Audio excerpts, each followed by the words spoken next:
Boa tarde. Hoje eu vim falar com vocês aqui sobre o tema noção sobre revisão sistemática. Então, nós vamos discutir um pouco como ela é uma web palestra, não é um curso ou uma aula, por isso que o título ficou nesse sentido, de noção sobre revisões sistemáticas, né? Porque os detalhamentos de uma revisão sistemática, eles são muito grandes, né? E para quem não me conhece, eu sou Luciana Protásio, sou professora de fisioterapia, sou pesquisadora do Laboratório de Inovação Tecnológica em Saúde, o LAIS, e faço parte do Telesaúde, núcleo do Rio Grande do Norte. Antes dessa web, se vocês procurarem no portal do Telesaúde, vocês vão encontrar uma outra web que também trata sobre assuntos metodológicos. O título dela é Tipos de Estudos Científicos. E no próximo mês, no mês de agosto, nós teremos outras webs nesse sentido, sobre aspectos metodológicos, né? Como, por exemplo, abordagem em artigos científicos. No conteúdo dessa web, vamos falar sobre as características gerais dos tipos de revisão, dar esclarecimentos de maneira geral sobre a revisão sistemática, os procedimentos que são necessários para realizá-la, né? E alguns exemplos aí de revisão sistemática com meta-análise. Então, vamos lá. Puxando até o gancho do final da aula passada, da minha web especificamente, de tipos de desenhos de estudos científicos, dentre eles falamos sobre os estudos, né, do tipo revisão. Como revisões, nós temos as revisões de literatura, que podem ser chamadas de revisões narrativas, revisões críticas, e nós temos as revisões sistemáticas com ou sem meta-análise, e é sobre elas especificamente que nós vamos discutir. Então, uma revisão sistemática como sem meta-análise,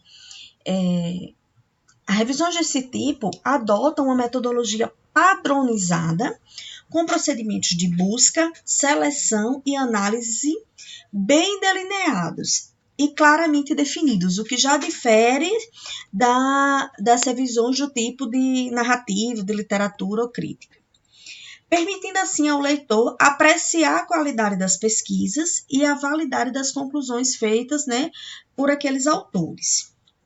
As revisões sistemáticas, elas estão relacionadas a uma intervenção ou a um protocolo terapêutico, né? Que dá praticamente no mesmo, né? E elas são consideradas os tipos de estudos de melhor qualidade científica e as mais conclusivas, quando comparadas às revisões críticas, né? Revisões narrativas, revisões de literatura em geral. E o que é a meta-análise em si? Já que eu posso ter um estudo de revisão sistemática com ou sem meta-análise, o que é que seria essa meta-análise e o que seria esse diferencial? A meta-análise, ela é uma técnica estatística adequada para combinar resultados de diferentes estudos que foram levantados, né, na revisão sistemática, produzindo estimativas que resumem o todo desses estudos que foram incluídos na revisão sistemática. É o que se chama, né, de estimativas meta-analíticas. Então, isso se torna um diferencial, um quê a mais numa revisão sistemática. Não é obrigatório toda revisão sistemática ter meta-análise. Com isso, a meta-análise, ela nada mais é do que a análise da análise. Ela faz uma análise estatística de uma análise que já foi feita pela revisão sistemática de todos aqueles estudos que foram levantados, né, com um determinado tema proposto. É um estudo de revisão de literatura em que os resultados de vários estudos independentes, eles são completamente independentes dos estudos que são levantados na revisão sistemática, porém eles tratam do mesmo tema, né?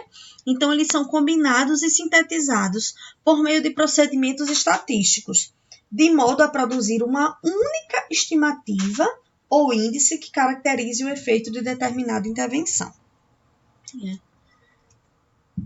Então, esse esqueminha aqui resume em que sentido?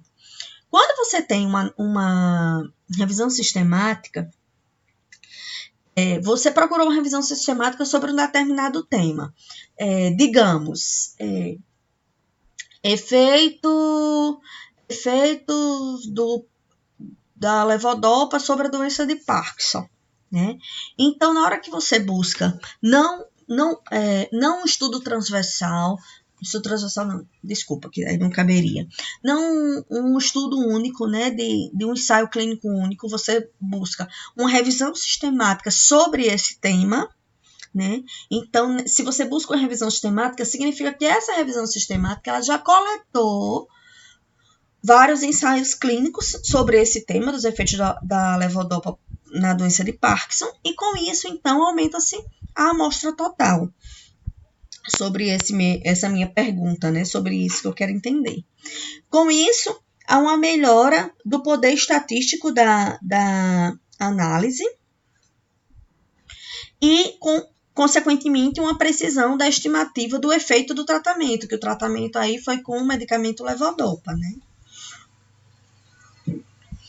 Aqui, muitos já devem conhecer essa figura ou algo similar, que ela diz respeito à pirâmide, né? É uma pirâmide da evidência científica dos tipos de estudo que podem ser feitos nas pesquisas científicas, né? E aí, no topo dessa pirâmide, considerado de maior evidência científica, está quem? A revisão sistemática de ensaios clínicos aleatórios, com meta-análise ou sem meta-análise, né? Ter ou não ter meta-análise não faz diferença em termos de evidência científica aí na pirâmide. Em segundo lugar, vem quem? Vem o ensaio clínico aleatório, ECA, ou SR, ensaio clínico randomizado, vocês também podem ver assim. Por quê? Porque a revisão sistemática nada mais é do que a união de vários ensaios clínicos aleatórios sobre aquele tema que está sendo pesquisado, né? E o ensaio clínico aleatório, ele é sobre aquele tema, mas ele é um estudo único. E a revisão sistemática vai unir vários deles.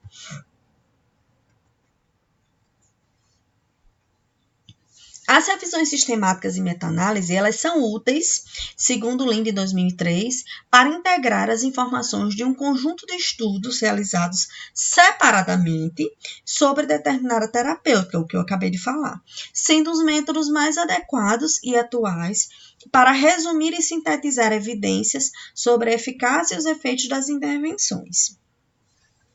A descrição da metodologia para a realização de uma revisão sistemática está disponível em artigos, em manuais, em documentos fornecidos por organizações como, por exemplo, a colaboração Cochrane, a colaboração Campbell, entre outros. Inclusive, gente, no final dessa web tem uma tela com as referências, e dentre essas referências estão algumas referências que abordam a descrição dessas metodologias de revisão sistemática, ok?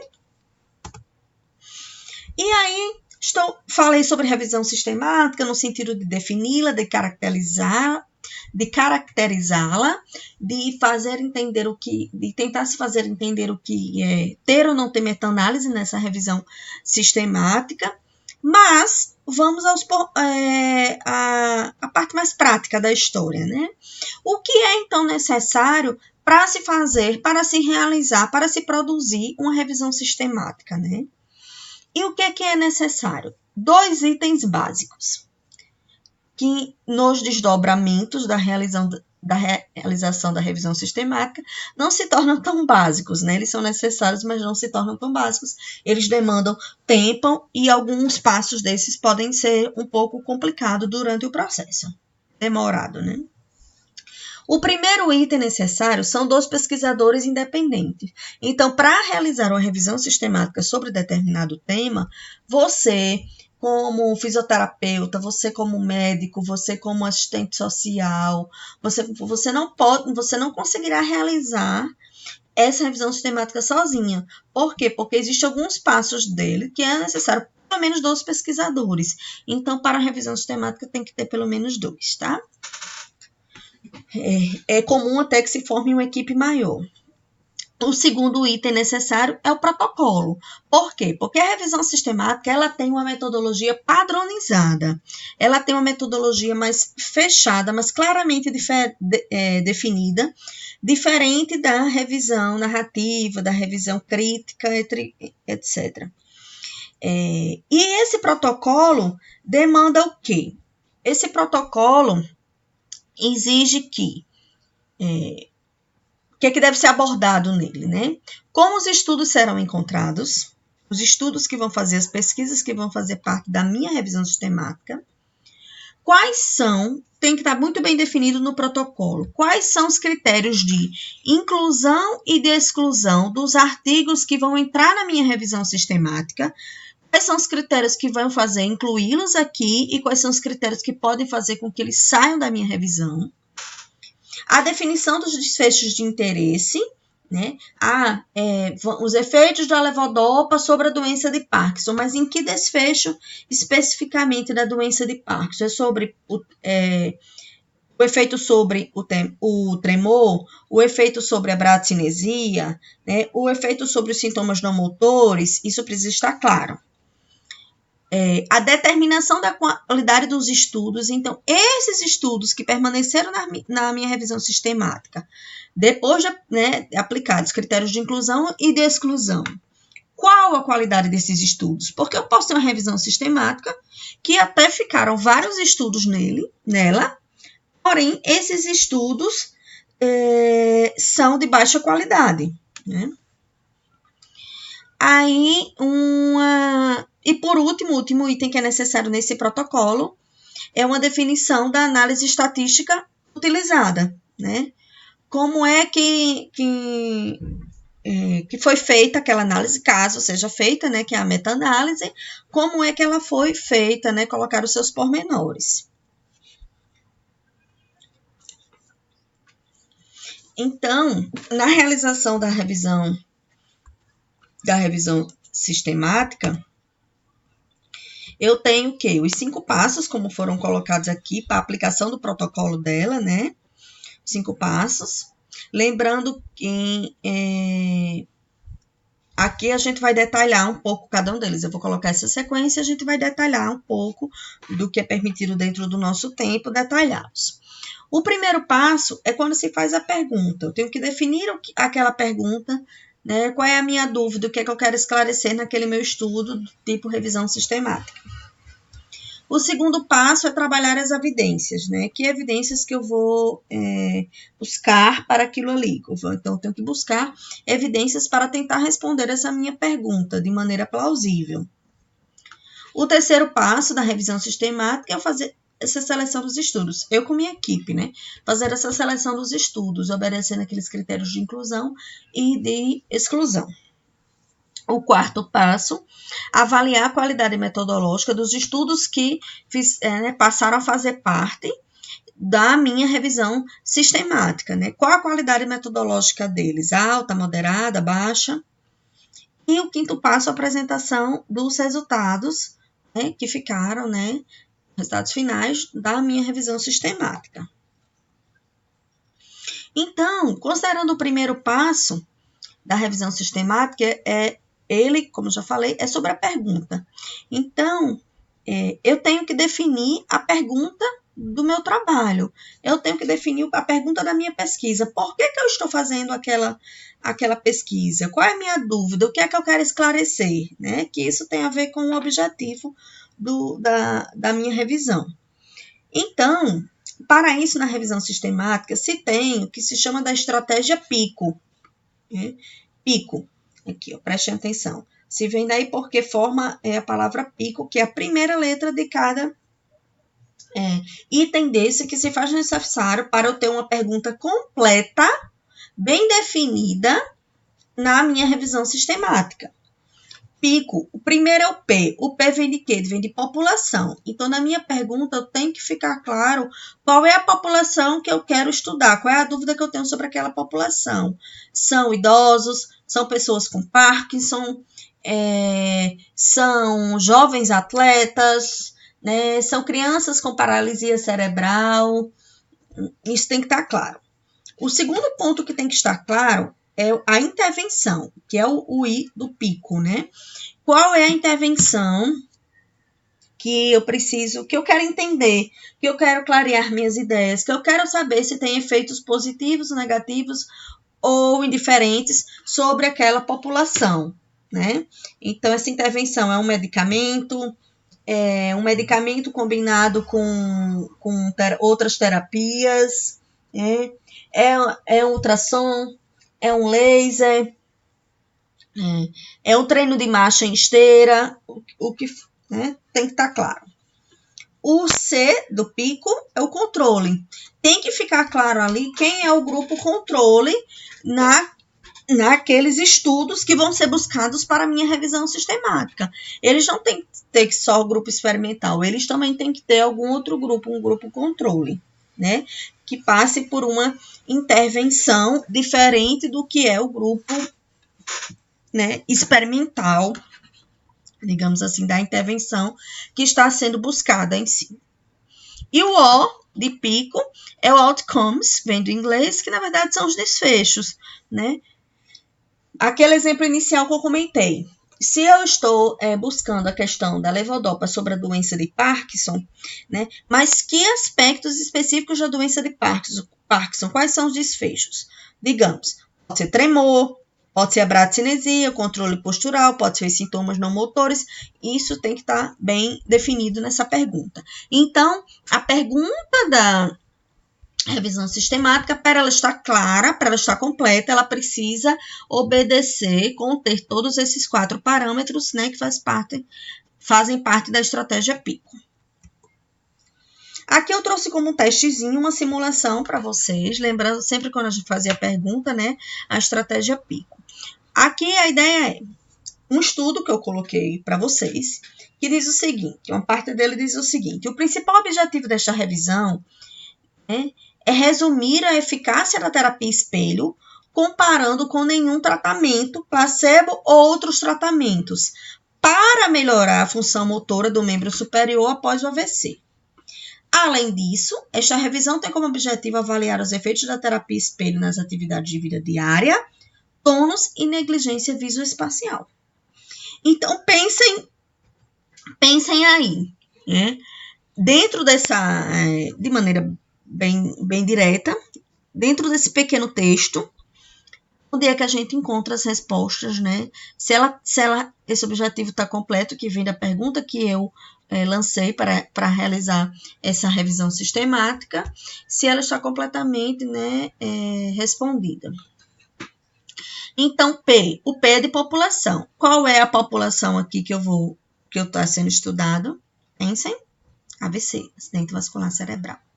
E intervenção. Qual é a intervenção que eu estou buscando respostas dentro, né, dessa população? É a terapia espelho, eficácia da terapia espelho. O C, controle. Quem é o meu controle? A minha intervenção vai ser realizada no meu grupo principal. E ele vai ser comparado, no grupo principal, experimental. E ele vai ser comparado com nenhum tratamento, placebo ou outros tratamentos. Então, isso são, né, meus grupos controle. E o O de outcomes e desfecho, quais são os meus desfechos? Função motora do membro superior, né? Além de que, mais especificamente, atividades de vida diária, tônus e negligência visoespacial. Então, assim, eu consigo responder todos, né, os itens exigidos pela estratégia PICO, então significa que minha pergunta foi muito bem delineada e, consequentemente, o meu objetivo. O segundo passo da revisão sistemática, ela busca a evidência, né? Tá, eu tenho uma ideia da terapia espelho, no membro superior, pacientes com AVC, na função motora, mas assim, o que é que vai me evidenciar isso aí? Como é que eu vou buscar esses estudos, artigos, para me dizer, né, para responder a pergunta que eu tenho, o meu objetivo, né? A eficácia da terapia espelho no membro, função motora do membro superior pós-AVC. Então, precisa se definir os termos ou palavras-chave que vão ser usados para essa busca. Precisa se definir, isso aqui é muito importante e trabalhoso, a descrição da estratégia de busca. Não basta se saber os termos e as palavras-chave que vão ser colocadas.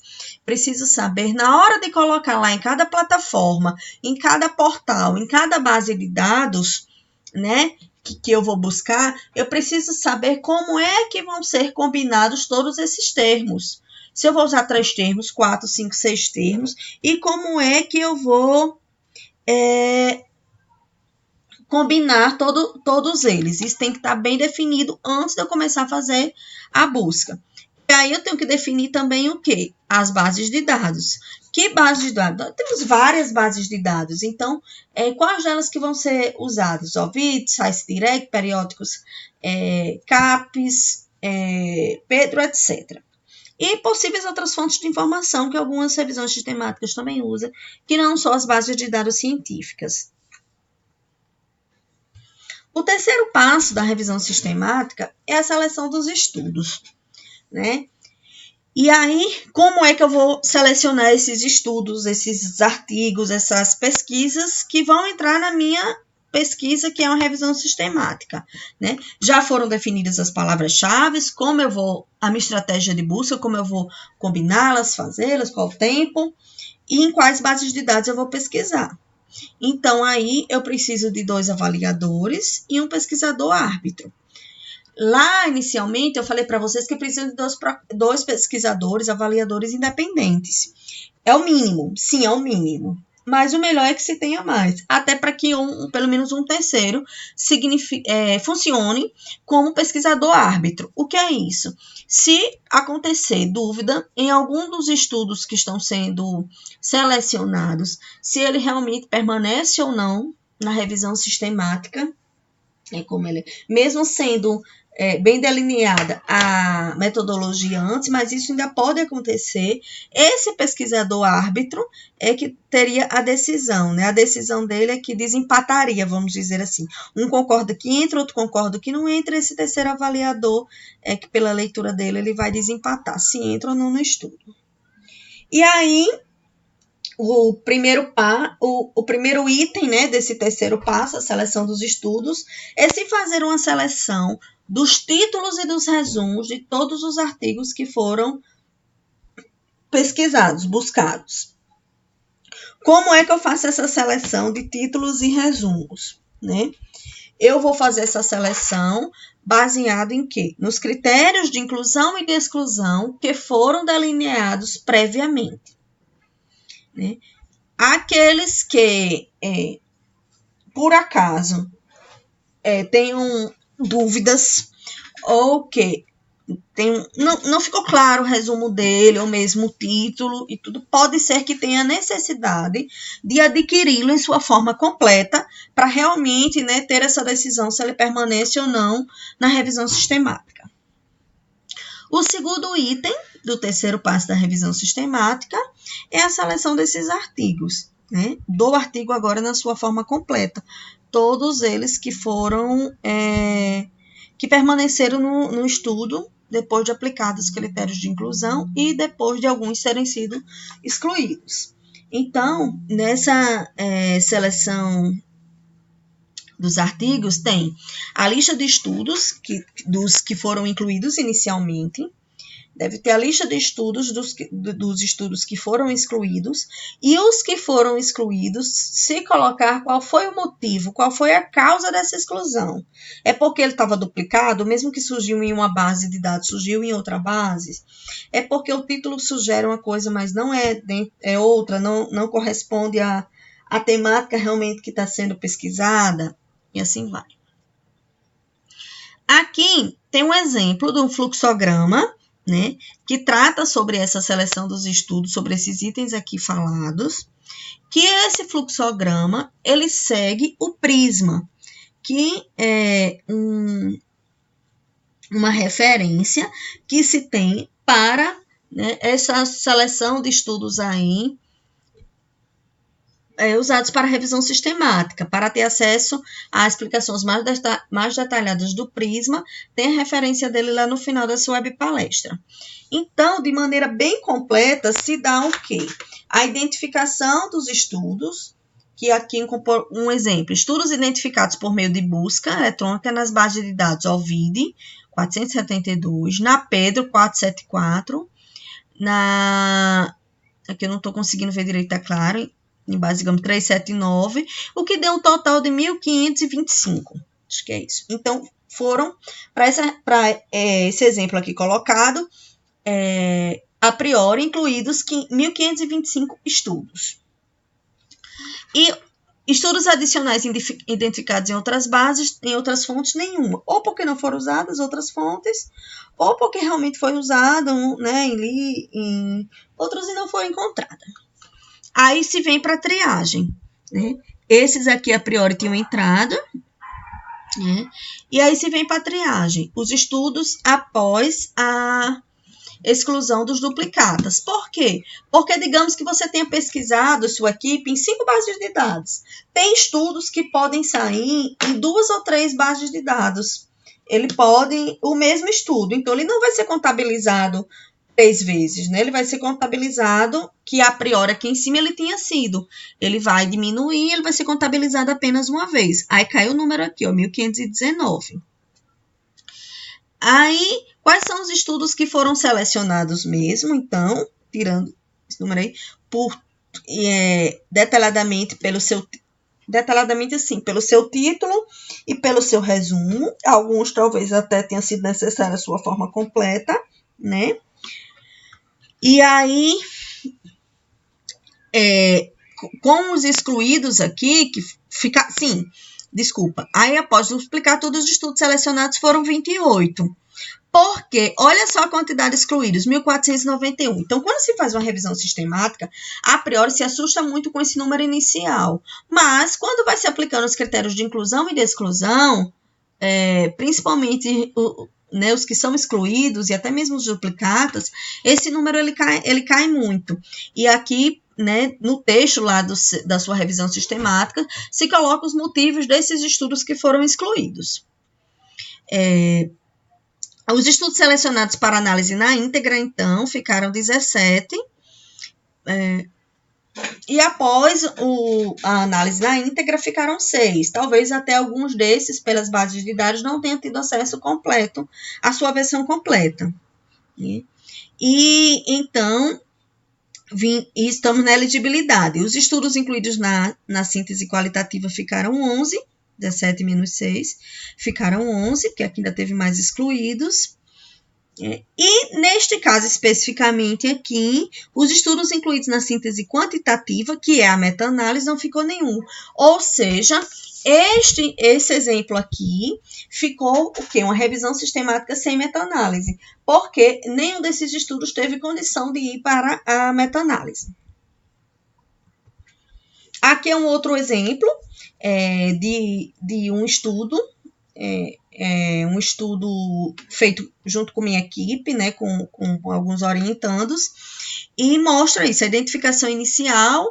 Foi feito o quê, então? Registros identificados através da busca nas bases de dados, com os termos, né, em português: terapia espelho, reabilitação, membro superior, acidente vascular cerebral, os seus paralelos similares em inglês e as bases de dados que foram pesquisadas: Cielo, Lilacs, PubMed, a Pedro e o Science Direct. Com isso, foram identificados 1.035 artigos. Pelos critérios de elegibilidade, tirando os duplicatas, né? Tirando os duplicatas que foram dele, os que não se aplicarem, né? E outros motivos de exclusão também, ficaram 36. Tirando, né, 36 menos 22, ficaram 14 os que foram os que realmente permaneceram nessa revisão sistemática. O grande boom, a grande diminuição que dá é daqui para cá. Desculpe. É daqui para cá, que é quando, a priori, eles são só identificados e ainda vão se aplicar os critérios de inclusão e de exclusão. Aí o número já cai muito, podendo cair ainda mais pela contagem dos duplicadas, pela exclusão de duplicadas. O quarto passo, então, de uma revisão sistemática é a análise da qualidade metodológica dos estudos. Então, nesse exemplo aqui, desse estudo com terapia em espelho, dessa revisão sistemática, para análise qualitativa, ficaram 14 estudos. Essa, especificamente, ela não teve meta-análise, mas não estamos nela ainda. Nós estamos na análise da qualidade metodológica dos estudos. Eu ainda não estou na meta-análise, certo? Até aqui, todas as revisões sistemáticas têm que obedecer até o quarto passo, né? Então, esses 14 estudos aqui, que foram os incluídos na pesquisa, eles devem ter a sua análise da qualidade metodológica feita. Para quê? Para se procurar possíveis fontes de viés que podem ter nesses estudos. As escalas que comumente são aplicadas para avaliar essa qualidade metodológica é a escala Pedro e a risco de viés da Cochrane. A Pedro ainda é mais usada, até porque ela é mais simples. Agora, quem faz uma revisão sistemática pela Cochrane, aí tem que usar a escala dele especificamente. Aqui, nessa tela, vocês veem a escala Pedro, né? Ela está aqui em português, tem a versão em inglês. E o que é? Você vai ler o estudo completo, se for nesse caso aqui os 14 estudos. Cada estudo, lendo completo, quando for, né, lido a sua versão completa pelos pesquisadores, eles vão marcar sim ou não para esses 11 itens. Por exemplo, no primeiro estudo lido, os critérios de elegibilidade foram especificados, critérios de inclusão ou exclusão? Não ou sim? 2. Os sujeitos foram aleatoriamente distribuídos por grupo? Não ou sim? A alocação dos sujeitos foi secreta? A distribuição entre os grupos, né, nesse estudo? Não ou sim? Inicialmente, os grupos eram semelhantes nos que diz respeito aos indicadores de prognóstico mais importantes? Tinha homogeneidade nessa amostra? Não ou sim? Todos os sujeitos participaram de forma cega no estudo, ou seja, sem saber que tipo de intervenção ele iria sofrer detalhadamente, com que objetivo? Sim ou não? Item 6. Todos os terapeutas que administraram a terapia fizeram da forma cega? Sim ou não? 7. Todos os avaliadores que mediram pelo menos um resultado-chave fizeram de forma cega? Sim ou não? Isso aqui, gente, para diferenciar, é porque comumente no ensaio clínico, que são os tipos de estudo que entram para a revisão sistemática, né, quando se faz o ensaio clínico, quem faz avaliação e reavaliações é um ou dois pesquisadores que não são os mesmos do que dos terapeutas, de quem aplicaram, né, das pessoas dos avaliadores, né, dos terapeutas, dos pesquisadores que aplicaram a intervenção em si. 8º. Mensurações de pelo menos um resultado-chave e um desfecho deles foram obtidas em mais de 85% dos sujeitos. O comum é que eles sejam, se faça uma análise total da amostra, independente dessa amostra ser grande ou pequena, mas pode ter algum dado ali de algum desfecho que não tenha sido coletado em toda a amostra. Então, tem que ter pelo menos 85% para se marcar assim. 9. Todos os sujeitos a partir dos quais se apresentaram mensurações de resultados receberam o tratamento ou a condição de controle conforme a alocação, ou quando não foi esse o caso, fez-se análise dos dados para pelo menos um dos resultados chaves por intenção de tratamento. O que é que diz esse item aí? Se todos os sujeitos que participaram da amostra, daquele ensaio clínico para a intervenção, né, eles apresentaram as suas mensurações de resultados. Todos eles que fizeram parte da amostra foram medidos e reavaliados, tanto se fosse para o grupo de tratamento como para a condição controle. Item 10. Os resultados das comparações estatísticas intergrupos, ou seja, digamos, entre o grupo experimental e o grupo controle, foram descritos para pelo menos um resultado-chave, para pelo menos um desfecho, né? Ou ele só colocou lá no ensaio clínico que deu antes e depois da intervenção para o grupo controle, ou antes e depois para o experimental, e não comparou eles entre si. A pergunta é se comparou eles, os grupos, os dois grupos ou mais de dois. E o item 11º, o estudo apresenta tanto medidas de precisão como medidas de variabilidade para pelo menos um dos resultados chaves, sim ou não. Então, como é que aí esse primeiro estudo, vamos dizer aqui, que ficou na minha revisão sistemática, eu tenho que fazer para os 14, eu tenho que aplicar a escala Pedro. No final, quando eu pontuo, o não é 0 e o sim é 1. Então, cada um desses 14 estudos, ele vai receber uma pontuação diferente. Por quê? Porque eles têm qualidade metodológica diferente. O máximo, o mínimo, né, é o 0. É ruim, péssimo. E o máximo é 10. Professora, por que não 11? Porque o item 1, apesar dele ser perguntado, de ter que ficar claro, mas ele não pontua. Ele começa a pontuar a partir, contar na pontuação do 2 até o 11. Então, na escala Pedro, ele vai receber no mínimo 0, e se foi não para todos, ou não para todos, ou no máximo 10 se foi sim para todos. Todos considerando 2 ao 11. Lembrando que a qualidade de uma revisão sistemática depende da validade dos estudos incluídos nela. Então, a minha revisão sistemática, aqui que ficaram com 14 estudos, eu tenho que aplicar todo o passo a passo dela, o protocolo, porém, a qualidade dessa minha revisão vai depender da validade dos estudos que ficaram, desses 14 estudos que ficaram, né? Aqui está um exemplo, né, de uma tabela que pode ser colocada nos resultados também, uma segunda tabela, com a avaliação metodológica dos estudos pela escala Pedro, dos estudos que entraram na minha revisão sistemática. Aqui é desse mesmo estudo, aqui da terapia espelho. Então, aqui estão os 14 estudos. Preste atenção que no item 1 da escala Pedro, que eu disse que não pontuava, todos estão com hífen. E o xizinho corresponde a, por exemplo, a resposta sim. Então, exemplo, o estudo de Kim Lin Song 2014, ele levou pontuação máxima na escala Pedro, máxima qualidade metodológica. Ele pontuou 10 de um total de 10, que é a escala Pedro. Então, tá o sim em todos os itens dele. Já, por exemplo, esse de Park et al. 2015, ele botou sim no item 2, ele colocou sim no 4, depois ele botou sim no 8, 9, 10 e 11. Ele ficou com a pontuação 6. De maneira geral, se considera que de 8 a 10 é uma qualidade metodológica boa. Entre 7 e 5, razoável, e abaixo disso, qualidade metodológica ruim. O quinto passo, né, da revisão sistemática é a apresentação dos resultados. Claro, todo trabalho tem que ter a apresentação dos resultados, né? E a revisão sistemática não seria diferente. Então, se pode apresentar esses resultados através de uma tabela grande, né? Porque é uma tabela até mais descritiva, que destaca suas características principais.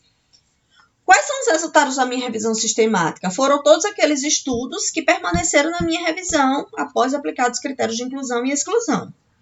Então, a minha tabela, eu posso, aqui uma sugestão, né? Posso colocar itens como os autores daquele estudo, o ano de publicação, o desenho metodológico daquele estudo, foi um ensaio clínico simples, foi duplo cego, foi aleatório, né? Desculpe, o número de sujeitos, o tamanho da amostra, né? Grupos de comparação, a caracterização do protocolo de intervenção, seja tempo, intensidade, frequência de sessões, e aí vai de cada protocolo usado, as variáveis dependentes e os principais resultados que foram encontrados, né, em cada estudo. E nessa apresentação dos resultados, inclui-se também a meta-análise, quando for o caso.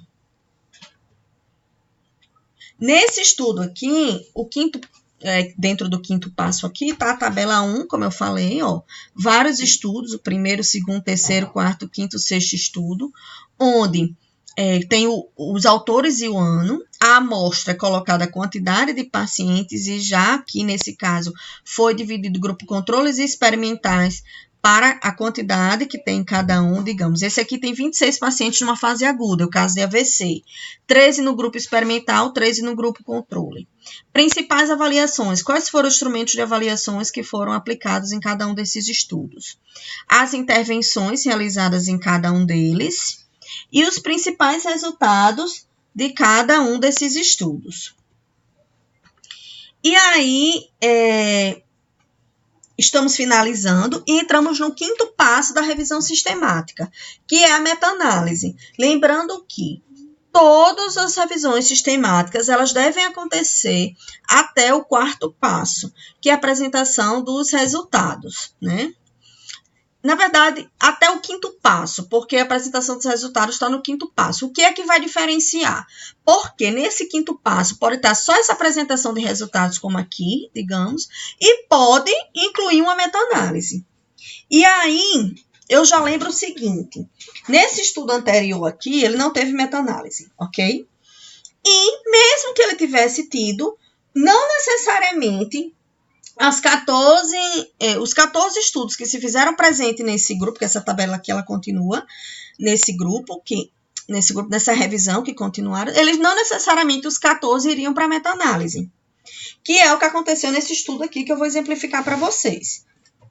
O que acontece? Esse estudo aqui, o título dele é Terapia de Observação da Ação para a Função Motora da Mão de Pacientes com AVC. Foi isso que foi avaliado, em termos de aprendizagem observacional. Foram poucos estudos que ficaram nele no final, e para a meta-análise vieram 3 estudos. Isso aqui é um gráfico, um esquema de meta-análise, né? Deixa eu ajudar vocês a entender um pouco. Aqui nós temos os 3 estudos, foi um de 2012 e 2 de 2014, inclusive do mesmo grupo, né, de pesquisadores. Aqui nós temos os grupos experimentais deles, o total desse primeiro estudo foi de 40, no segundo de 12 e no terceiro de 16. O grupo controle, certo? O total na amostra 39, 13, 18, e aqui é média de desvio padrão. O peso de cada estudo. Aqui nós temos o quê? Uma média com um intervalo de confiança aqui dentro, que é esse aqui, ó. Sei porque está em inglês assim, né? Então, esse gráfico aqui, chamado gráfico de floresta, é o que vai me dizer no final, na meta-análise, eu olhando assim rapidamente para ele, se a minha intervenção, a que está sendo avaliada, que nesse caso aqui foi a terapia de observação da ação, aprendizagem observacional, ela foi, quando se faz o levantamento de todos os estudos da meta-análise, que aqui foram 3, ela foi, essa terapia, a favor do grupo experimental, a favor do grupo controle, ou ela foi neutra?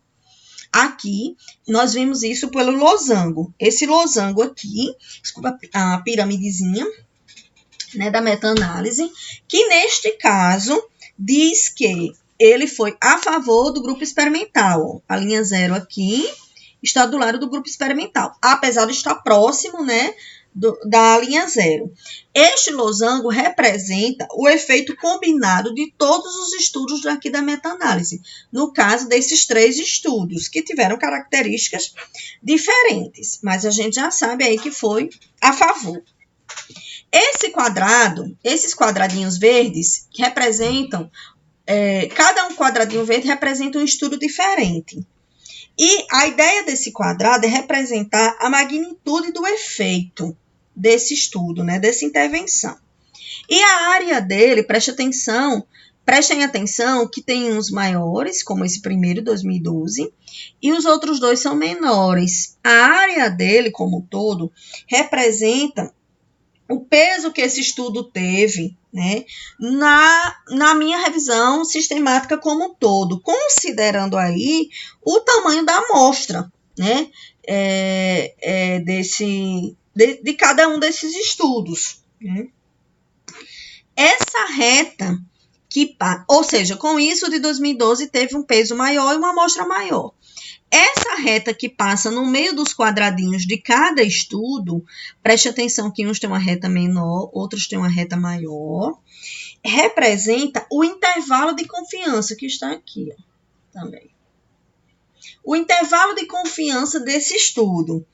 E o que é que isto significa? Significa que quanto maior o intervalo de confiança, quanto maior essa reta, que no caso aqui está maior nesse segundo estudo de seu 2014, quanto maior este intervalo de confiança, menor a precisão que se tem naquele estudo, ok? E voltando ao estudo de Franceschini em 2012, ele tem, uma retinha, né, menor do que os outros estudos. Então, ele tem um intervalo de confiança menor e, com isso, ele tem uma maior precisão, né, dos seus resultados, dos seus efeitos. Um outro ponto que eu quero destacar para vocês, que é importante entender aqui, é a heterogeneidade. O que é que isso representa? Nós aqui tivemos 3 estudos nessa meta-análise. E a heterogeneidade me diz o quanto que esses estudos, eles diferiram entre si. Claro, todos avaliaram o mesmo aspecto, que era aprendizagem, a terapia da aprendizagem observacional, ou seja, a observação da ação, na função motora da mão de pacientes com AVC. Porém, eles podem ter metodologias diferentes. Em que aspectos? Instrumentos de avaliação diferentes, tempo de intervenção diferente, assim vai. Por onde é que eu olho essa heterogeneidade mais precisamente? Por aqui, pelo I2. O I2 aqui está representando, nesse estudo, nessa meta-análise, 9%. Isto é bom, significa que essa heterogeneidade é muito baixa, como se ela não fosse nem significativa, dizendo que esses estudos entre si eles foram estudos muito homogêneos. Então, eles conseguem ter uma boa, né, similaridade para refletir o que eu estou querendo saber. De maneira geral, professora, mas quanto é uma heterogeneidade boa ou não?